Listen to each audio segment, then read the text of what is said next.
students, I am your lecturer Muhammad Talha Anwar in Sufa International College, Sheikhupura campus, and today we have lecture number 2 of Introduction to Heat and Thermodynamics.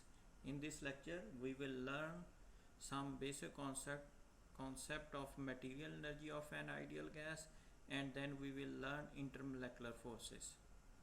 तो students देखते हैं हम internal energy क्या होती है। Normally जब internal energy की बात करते हैं तो ये वो एनर्जी है जो हमारे पास नॉर्मली हम काइनेटिक एनर्जी या पोटेंशियल एनर्जी के तौर पे ले रहे होते हैं। लेकिन किसी भी थर्मोडायनामिक सिस्टम के अंदर जो काइनेटिक एनर्जी है वो तो हमारे पास ओवरऑल ही ली जाएगी। सेम इसी तरह पोटेंशियल एनर्जी को भी हम ओवरऑल ही डिस्कस करेंगे।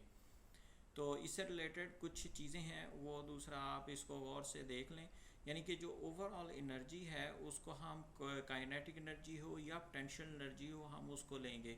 लेकिन इसके साथ साथ जो इंटरनल एनर्जी पाई जाती है मॉलिक्यूल्स के अंदर वाइब्रेशनल, और जब हम एक्सटर्नल एनर्जी को प्रोवाइड करते हैं उसकी इंटरनल एनर्जी चेंज हो जाती है, वो उसकी स्टेट को चेंज करवा देती है, तो उसको भी हम एनर्जी कंसीडर करते हैं। तो जिस तरह ये दूसरा पैराग्राफ है यहाँ से मैं आपको इसकी रीडिंग भी करवा देता हूँ कि उसने कहा the internal energy of the system can be increase by introduction of matter by heat और by doing thermodynamic work on the system. यानी कि सिस्टम पे जब वर्क करते हैं तो फिर उसके दरमियान हमारे पास इंटरनल एनर्जी क्या हो जाती है, इंक्रीज कर जाती है। यानी कि आप कंटेनर को अंदर गैस को फिल किया हुआ है और उसके ऊपर आप वर्क करते हैं तो उससे भी इंटरनल एनर्जी चेंज होगी, या आप उसको हीट प्रोवाइड कर दें। When matter transfer is prevented by impressible containing walls, the system is said to be closed, and the first law of thermodynamics defines the change in internal energy as the sum of heat added to the system and the thermodynamics work done by the surrounding on the system. तो first law of thermodynamics क्या कहता है कि जो आपने internal energy provide करनी है किसी भी सिस्टम को, वो किस तरह स्टोर होती है, या तो वो उसके इंटरनल एनर्जी में स्टोर हो जाएगी या सिस्टम के ऊपर वर्क करेगी। ये है फर्स्ट लॉ ऑफ थर्मोडायनामिक्स। तो उसने कहा ये फर्स्ट लॉ ऑफ थर्मोडायनामिक्स के अकॉर्डिंग ये सारी की सारी एनर्जी हमारे पास क्या होती है, ये उसके अंदर स्टोर हो जाती है। If the containing wall pass neither matter nor energy, उसने कहा अगर हमारे पास जो वॉल्स हैं कंटेनर की वो एनर्जी को पास कर दें तो फिर ना तो वो एनर्जी उसके अंदर सस्टेन करेगी, ना ही वो हमारे पास इंटरनल एनर्जी इंक्रीज़ होगी। तो इसके लिए आइसोलेटेड सिस्टम का होना ज़रूरी है। आइसोलेटेड सिस्टम क्या होता है, जिस सिस्टम के अंदर से ना एनर्जी हमारे पास इन की जा सके ना एनर्जी हम आउट कर सकें, तो आइसोलेटेड सिस्टम होना चाहिए। यानी कि अगर ये आपने कंटेन करवानी है एनर्जी तो वो हमारे पास आइसोलेटेड सिस्टम हो। तो ऑलमोस्ट यही इंटरनल एनर्जी है। आप बाकी इसकी रीडिंग करें तो ये आपको सारे का सारा कॉन्सेप्ट इंशाल्लाह समझ आ जाएगा। तो अब हमारा दूसरा कॉन्सेप्ट है जिसको हम स्टडी करने लगे हैं, ये है हमारे पास कि जो हमारे पास इंटरमोलेकुलर फोर्सेस कितनी हैं। तो हम इसको बेसिक से स्टार्ट करते हैं कि स्टेट्स ऑफ मैटर हमारे पास क्या हैं, यानी कि हमारे पास हालतें कितनी हैं। जो हमारे पास उसको उर्दू में मैटर को मादा कहते हैं, मादा की कितनी हालतें हैं। तो इसमें हमारे पास आपने ये छोटी क्लासेस से पढ़ा हुआ है कि हमारे पास गैस फॉर्म के अंदर हमारे पास मैटर है, लिक्विड है, क्रिस्टल्स हैं, उसके बाद सॉलिड है, प्लाज्मा है। तो ये सारे के सारी जो हमारे पास स्टेट्स हैं वो किन चीज़ों पे डिपेंड करती हैं, ये उसकी हालत के ऊपर, जो हमारे पास प्रेशर है, टेम्परेचर है, यानी कि उनके हालात के ऊपर मेन चीज़ के ऊपर डिपेंड कर रही होती हैं। तो अब जिस तरह यहाँ पे एक एग्जांपल दी गई है, एक वाटर ड्रॉपलेट है, वो एक सरफेस सॉलिड सरफेस के ऊपर पड़ा हुआ है, और इस जो पिक्चर है इसको 20 माइक्रोमीटर तक जूम करके दिखाया गया है कि हमारे पास ये देखें कैसे फील हो रहा है कि यानी कि एक हमारे पास सॉलिड एक लिक्विड के साथ इंटरेक्ट कैसे कर रहा होता है। तो बेसिकली जो हमारे पास हम नॉर्मली स्टडी करेंगे यहाँ पे, वो हमारे पास 3 स्टेट्स को स्टडी करेंगे। एक हमारे पास गैस है, दूसरी है लिक्विड, और तीसरी है हमारे पास सॉलिड्स।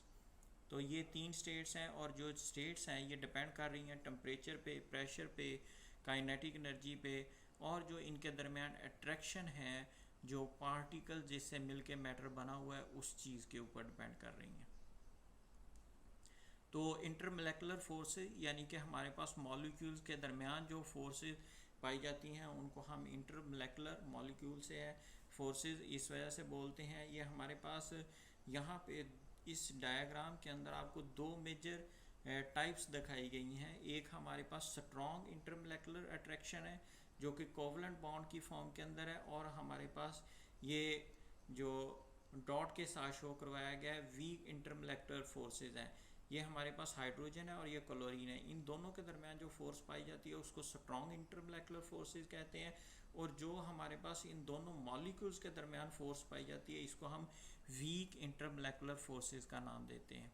तो ये हमारे पास जो कोवलेंट बॉन्ड है इसकी जो स्ट्रेंथ है, जो हमारे पास ताकत है, वो हमारे पास 50 to 200 किलो जूल पर मोल एनर्जी होती है, और जो हमारे पास इंटरमोलेकुलर फोर्स है उसमें 1 to 12 kilo joule mole energy होती है। इसका मतलब जो कोवलेंट बॉन्ड है उसकी स्ट्रेंथ कई गुना ज़्यादा है, हमारे पास 50 to 200 टाइम्स ज़्यादा हो जाती है इंटरमोलेकुलर फोर्सेस के लिहाज से। तो ये जो हमारे पास वीट इंटर एक्शन है इसके ऊपर हमारे पास कौन कौन सी चीज़ें डिपेंड कर रही होती हैं। बॉइलिंग पॉइंट्स, मेल्टिंग पॉइंट्स, यानी कि जब किसी को हम सॉल्यूशन को बॉयल करते हैं तो इसका मतलब वो यहाँ से इस पॉइंट से सेंटर से ब्रेक अप होता है, तो ये हमारे पास पूरे के पूरे मॉलिक्यूल सेपरेट होना शुरू हो जाते हैं। वेपर प्रेशर होता है, विस्कोसिटीज़ हैं, ये बहुत सारे हमारे पास पैरामीटर्स हैं जो हमारे पास वीक इंटरेक्शंस जो हमारे पास मॉलिक्यूल्स हैं उन फोर्सेस के ऊपर डिपेंड कर रही होती हैं। तो उसके बाद हमारे पास ये जितनी भी फोर्सेस हैं इन सभी को, जो वीक फोर्सेस, इन सभी को वंडर वॉल फोर्सेस का हम नाम देते हैं। तो अब स्टूडेंट्स हमारे पास वंडर वॉल फोर्सेस की हमारे पास दो मेजर टाइप है। एक हमारे पास है डाइपोल डाइपोल इंटरेक्शन जिसमें हाइड्रोजन बॉन्डिंग है, और दूसरी है लंडन डिस्पर्शन फोर्सेस। तो इसमें डाइपोल डाइपोल इंटरेक्शन हमारे पास क्या है कि हमारे पास molecules that have permanent dipoles are attracted to each other. जो हमारे पास परमानेंट जो उसके दरमियान डाइपोल्स अट्रैक्शन पाई जाती है उसको हम क्या बोलते हैं, डाइपोल डाइपोल इंटरेक्शन। अच्छा, अब इसमें क्या हो सकता है, आपको पता है कि हमारे पास जितने भी मैटर है वो हमारे पास उसके ऊपर चार्ज होता है, ओवरऑल चार्ज हो सकता है वो हमारे पास न्यूट्रल हो, लेकिन हमारे पास दो चार्ज की टाइप्स हैं वो इसके अंदर पाई जाती हैं। The positive end of one is attracted to the negative end of the other and vice versa. इसके अंदर हमारे पास क्या होता है, एक पॉजिटिव नेगेटिव को इंटरेक्ट कर रहा होता है, और उसकी वजह से क्या होगी, इंट्रैक्शन आपको पता है पॉजिटिव नेगेटिव को अट्रैक्ट करता है। जिस तरह ये यहाँ पे देखें, ये हमारे पास एक ब्लू कलर है जबकि उसके मुकाबले में ये हमारे पास ग्रे है। आपको यहाँ से पता चल जाना चाहिए कि ये हमारे पास ऑपोजिट चार्ज को एक्सप्लेन कर रहे हैं। तो इसका मतलब ये है कि ये आपस में स्ट्रॉन्ग इंटरेक्शन रखेंगे। तो अगर हमारे पास एक ये ब्लू है यानी कि सेम हमारे पास चार्ज है, दोनों हमारे पास नेगेटिव हो सकते हैं या दोनों हमारे पास पॉजिटिव हो सकते हैं, जिसकी वजह से हमारे यहाँ पे इनके दरमियान जो इंटरेक्शन होगी वो वीक इंटरेक्शन होगी। इसके दरमियान रिपल्सिव फोर्सेस जनरेट हो जाएंगी, जबकि इसके दरमियान पॉजिटिव और नेगेटिव के दरमियान अट्रैक्टिव फोर्सेस होंगी। जिस तरह यहाँ पे आपको ये डेल्टा की फॉर्म में, डेल्टा पॉजिटिव डेल्टा नेगेटिव, या इसको आप सिग्मा भी पढ़ सकते हैं, तो ये इस फॉर्म के अंदर दिखाया गया। तो ये आपको यहाँ से सिर्फ एक नोटेशन के लिए है, अगर आप उसको डायग्राम में बनाएंगे तो फिर इस तरह करके आपको कलर उसके ड्रॉ करने पड़ेंगे। तो उसके बाद डाइपोल डाइपोल इंटरेक्शन है हमारे पास, उसकी कुछ एग्जांपल्स यहाँ पे दी गई हैं। इन एग्जांपल्स को याद रखने की कोई ज़रूरत नहीं है, ना ही इनके डायमीटर, ये टेम्परेचर्स वगैरह, बॉइलिंग पॉइंट लिखे हुए हैं, ठीक है, इनको भी रखने की इनमें ज़रूरत नहीं, जस्ट आप इनको वैसे ही देख लें एक दफ़ा।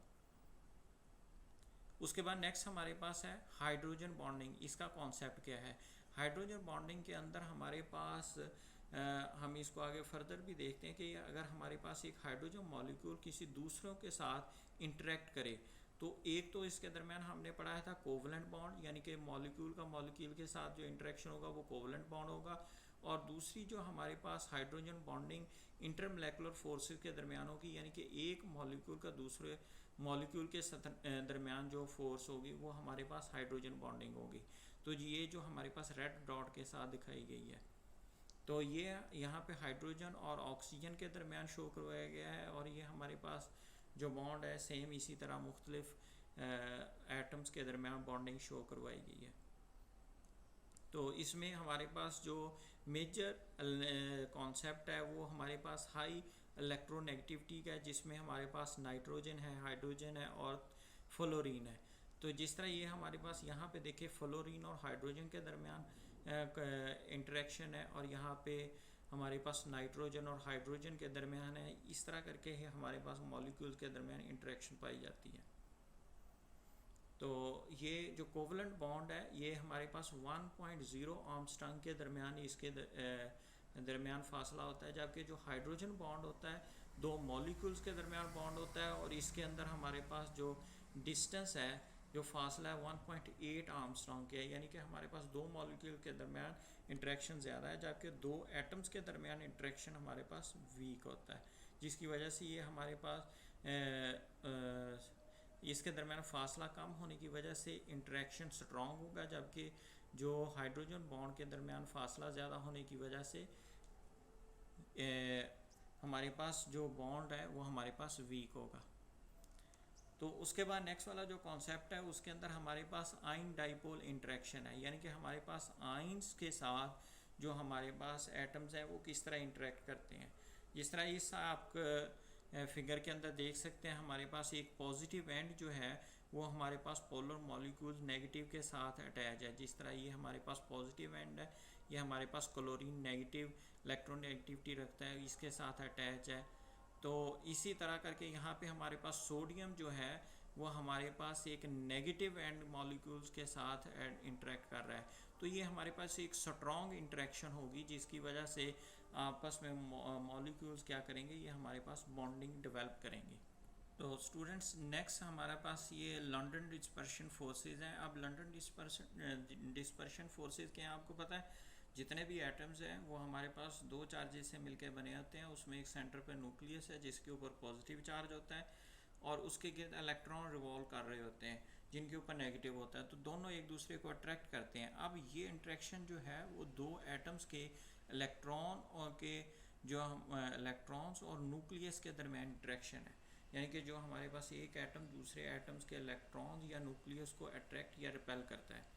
तो इसमें नॉर्मली हमारे पास जो फर्स्ट शेल के इलेक्ट्रॉन्स हैं, जिसको नॉर्मली 1s के नाम से हम पुकारते हैं, तो ये जो हमारे पास इंटरेक्ट कर रहे होते हैं।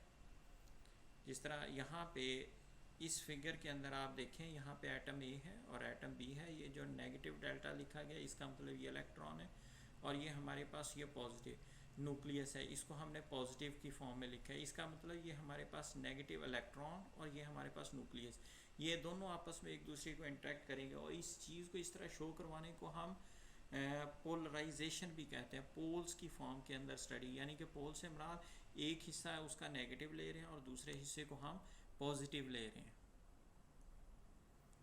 तो जिस तरह यहाँ पे इस फिगर में फर्स्ट में आप देखें, ये इलेक्ट्रॉन इस ए वाले एटम के बी वाले जो इलेक्ट्रॉन्स हैं वो ए वाले एटम के न्यूक्लियस को अट्रैक्ट कर रहे हैं, या न्यूक्लियस इन इलेक्ट्रॉन्स को अट्रैक्ट कर रहा है। और सेम इसी तरह इसका जो बी वाला का न्यूक्लियस है वो ए वाले के इलेक्ट्रॉन्स को अट्रैक्ट करेगा, जिसकी वजह से इन दोनों के दरमियान एक अट्रैक्टिव फोर्स डेवलप हो जाएगी, जिसको हम लंडन डिस्पर्शन फोर्सेस का नाम देते हैं। तो ये जो हमारे पास यही चीज़ है, इसको हम सब एटॉमिक पार्टिकल व्यू के तौर पे हम स्टडी कर रहे हैं, जिसको हम पोलराइजेशन व्यू का नाम भी दे सकते हैं। तो ये दो नाम हैं इसके लिए लंडन डिस्पर्शन फोर्सेस के। तो इसमें ये बात है कि आप के जो लंडन डिस्पर्शन फोर्सेस है present in all the molecules, चाहे वो हमारे पास पोलर हों या वो हमारे पास नॉन पोलर हों, क्योंकि हमारे पास जो एटम्स हैं वो बनते ही दो किस्म के चार्जेस से हैं, तो इस वजह से ये दोनों के दरमियान मौजूद होती है। तो ये जो लंडन डिस्पर्शन फोर्सेस हैं, tendency of an electron cloud to distort in this way is called polarizability. इसको हम पोलराइजेबिलिटी कहते हैं, यानी कि पोलराइजेशन से ही लफ्ज़ ये पोलराइजेबिलिटी है। तो अब इस फिगर को अच्छी तरह हम समझ लेते हैं कि ये हमारे पास जो इंटरमोलेकुलर फोर्सेस हैं ये हमारे पास किस तरह हैं। अगर आर दी आइंस प्रेजेंट, अगर तो हमारे पास आइंस मौजूद हैं तो हम ये राइट साइड के ऊपर चलना शुरू कर देंगे, फिर उसके बाद देखेंगे वो हमारे पास पोलर हैं या हमारे पास पोलर नहीं है। लेकिन अगर वो पोलर आइंस नहीं है तो फिर उसके बाद हम क्या करेंगे, हम देखेंगे कि हमारे पास उसमें पोलर मॉलिक्यूल प्रेजेंट है या नहीं है। अगर तो वो नहीं है तो इसका मतलब उसमें डिस्पर्शन फोर्सेस होंगी, अगर उसमें मौजूद है इसका मतलब उसमें हाइड्रोजन बॉन्डिंग मौजूद होगी, जो कि हमारे पास ऑक्सीजन, फ्लोरीन या नाइट्रोजन के साथ बॉन्डिंग करेगी। अगर तो वो उसके अंदर ये चीज़ें मौजूद हैं, हाइड्रोजन, नाइट्रोजन, फ्लोरीन और ऑक्सीजन के साथ, अगर तो ये मौजूद है तो उसमें हाइड्रोजन बॉन्डिंग होगी। अगर वो चीज़ मौजूद नहीं है तो इसका मतलब उसमें डाइपोल डाइपोल फोर्सेस मौजूद होंगी, जिस तरह ये उसके अंदर एग्जांपल भी दी हैं। तो अगर ये दोनों चीज़ें नहीं मौजूद, इसका मतलब ये दोनों वंडरवॉल फोर्सेस के अंदर हमारे पास ऐड होती हैं। अगर इसके अंदर ये प्रेजेंट है तो हाइड्रोजन बॉन्डिंग होगी। अब इसके नेक्स्ट ये देखते हैं कि अगर हमारे पास आइंस प्रेजेंट हैं तो फिर उसके जो पोलराइजेबिलिटी है उसको हम स्टडी करेंगे। अगर वो हमारे पास मौजूद नहीं है तो वो आयनिक बॉन्डिंग होगी। अगर तो वो हमारे पास उसके अंदर पोल्स मॉलिक्यूल पोलर फॉर्म के अंदर है तो वो हमारे पास आयन डाइपोल फोर्सेस होंगी, और ये हमारे पास उसकी एग्जांपल्स भी लिखी गई हैं। तो ये हमारे पास जितनी भी फोर्सेस थी उन सभी को हमने समराइज़ किया हुआ है कि ये हमारे पास किस तरह एग्जिस्ट करती हैं। तो ये हमारे पास जितनी भी स्टडी की हैं फोर्सेस वो सारी यहाँ पे मौजूद हैं। तो अब इन फोर्सेस का इफ़ेक्ट होता है जिसकी वजह से मुख्तलिफ हमारे पास फ़िज़िकल प्रॉपर्टीज़ जनरेट होती हैं। यानी कि हमारे पास वीक इंटरेक्शन हो या स्ट्रॉन्ग इंटरेक्शन हो तो उसके ऊपर हमारे पास pressure, boiling point, viscosity, surface tension, ये सारी चीज़ें डिपेंड कर रही होती हैं। जिस तरह यहाँ पे एक एग्जांपल दिखाई गई है कि विस्कोसिटी की है कि हमारे पास एक मटेरियल है तो उसकी विस्कोसिटी ये कुछ और है, जबकि उसके मुकाबले में वो दूसरे मटेरियल्स हैं उसकी विस्कोसिटी और है। और जिस तरह ये विस्कोसिटी चेंज होती जाएगी लिक्विड्स की, जो हमारे पास है गैसेस, इन सभी की नेचर्स और ये सारा कुछ हमारे पास चेंज होगा, इंटरेक्शन भी चेंज होगा। तो जस्ट इन एग्जांपल्स को आपने अंडरस्टैंड करना, इनको याद करने की ज़रूरत नहीं, लेकिन मेन चीज़ जो हमने स्टडी की है इसमें वो हमारे पास मॉलिक्यूल्स के दरमियान जो इंटरमोलेकुलर फोर्सेस हैं उन्हीं चीज़ को आपने इसके अंदर स्टडी करना है।